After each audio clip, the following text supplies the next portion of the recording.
MLA Paulilan Hawkip na Fongturakhiba wafam amada Manipurgi singi district sing Chusampur Kangpokpi amasum atopa singi district singda masing thingamdana beles kaya ama hingalakliba si NSCN-IM Led Kuki genocide English nga samapanga maudraga nithoidagi na maudraga mga pokhiba aduna displacement machine ne haba wafam thambaga loinana karab oiraba official singa lautunaraga MNREGS की फंसिंग लफुयानबा मखातना मराल सिरदुना बेलीदा अरानबा वरी कयामा लीडर सिंगना सेमजिन सजन बयावना फोंगरोए हैबगी मराल सिबगा लोइनना मैमना थाजबिदनाबा वाफम यावना पौलिनान हौकिपना फोंदोरपा वाफम अमा मखातना पौलिनान हौकिपना फोंदोरदुना मरम खंगना नागा डोमिनेटेड सब डिवीजन अमसुम मणिपुर की डिस्ट्रिक्ट सिंग हेंगलगी बेसिगी मतंग पल्लदुना मसी फ्रॉडुलेंट सेंसस एक्सरसाइज ना नथि ओइरोय मसी मरु ओइना बर्मा म्यांमार सिन स्टेट पॉपुलेशन मसिंग हंथरकपना लिंक ओइरम बिहाय म्यांमार बर्मा सिन स्टेट मिलिटरी क्रैकडाउन सथबना मरम ओइरगा यामद्रबद मियोय लिसिंग तरामुख हेना रेफ्यूजी सिंग ओइना UN HCR amasum pro democracy country sing USA amasum atopa European country sing da relocated tawkhreba wafam kyama phungdorakli RIMS hospital director amadima ki khutpu singa manaraga huranbegi makol ontokli KCP PWZ MC unification RIMS hospital nomagi khusuman sadru thabak toriba housekeeping multitasking staff waste management asina singbusing asiru outsource tawduna CRED kawa agency mana manpower deploy tawri haiba manpower sing asigi bill sabada aranba kya tawduna director amadi agency ga manaduna ahenba senpham kya narol da haidatura RIMS hospital asi director amadi ma ki kusabi singa manaraga huranbi gi makol onthoktuna leire haina lokki anti corruption task force na thizilubada marik sumna khama ki haina aina thingraba larhulup Kanglipak Communist Party PWG MC Unification की PRO सिंखाइंगान मन खुयक पीदुना थादोरकपा सिरोल सिना हाइदि सिरोल सिना high January English ngani ka kunga marida CRED na director submit tawkiba bill sing kanglaisa miyam da khanganjari e ahan bada bill sina housekeeping amadi multitasking bill sida unclipped worker maudraga humde amadi skill worker Mari apun worker masing maudraga tere for unskilled workers I per worker wages lupa sangaga mari into 30 lising taraga mga kasama ku kun EPF I.E.13% of lupa lising taraga mga lupa lising amaga samapan gayangkay equal to bonus amount na lupa samapan ga kuntraga nithoiga paisa tara service charge for agency lupa saniga hundraga mathoiga paisa yankhai ga hundoi GST lupa lising ahunga saniga marfuga mapanga paisa kunga manga total lupa lising kunga mathoiga sangwa ga humfuga nithoiga paisa maudra equal to per worker into 93 unskilled worker lupa lakh kunga lising manga ga sahunga nifuga mapanga paisa hundra equal to for skilled worker wages of satre kamapan ga into 30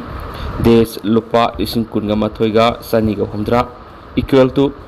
EPFI.in.13% of lupa lising taraga mga equal to lupa lising amaga samapan ga yangkai equal to bonus amount lupa lising amaga sahunga taraga taruka paisa maudra equal to service charge for agency lupa sahunga marfuga humdoiga paisa humfuga mari equal to GST lupa lising mariga samriga marfuga manga paisa hundra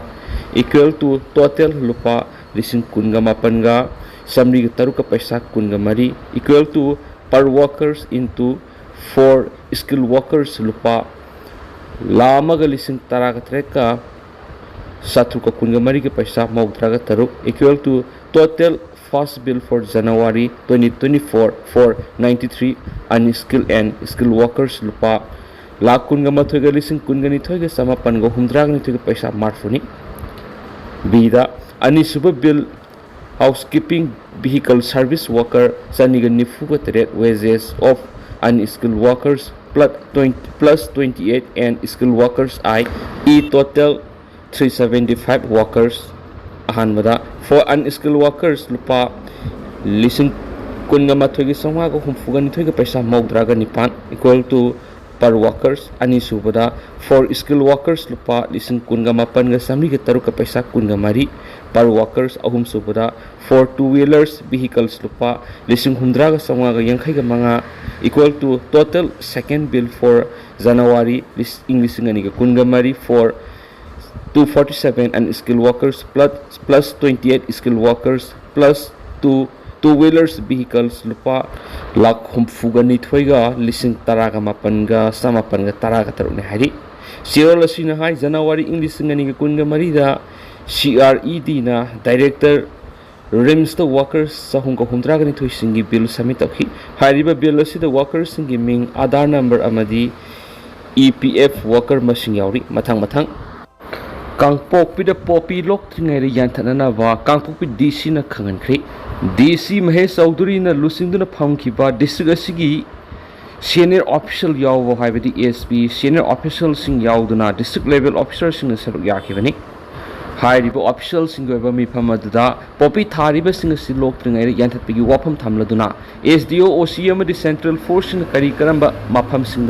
sing khangdo o haibada natana Ladiba mafam dugi village council sing akan warning piu masida natana hairiba jaga sing asida asigumo ainiya da thabak sing asi tawdana ba akan momongda lokhat pham thokko thabak sing lokhat halu haibu wafam yawna phongdo khisu hairi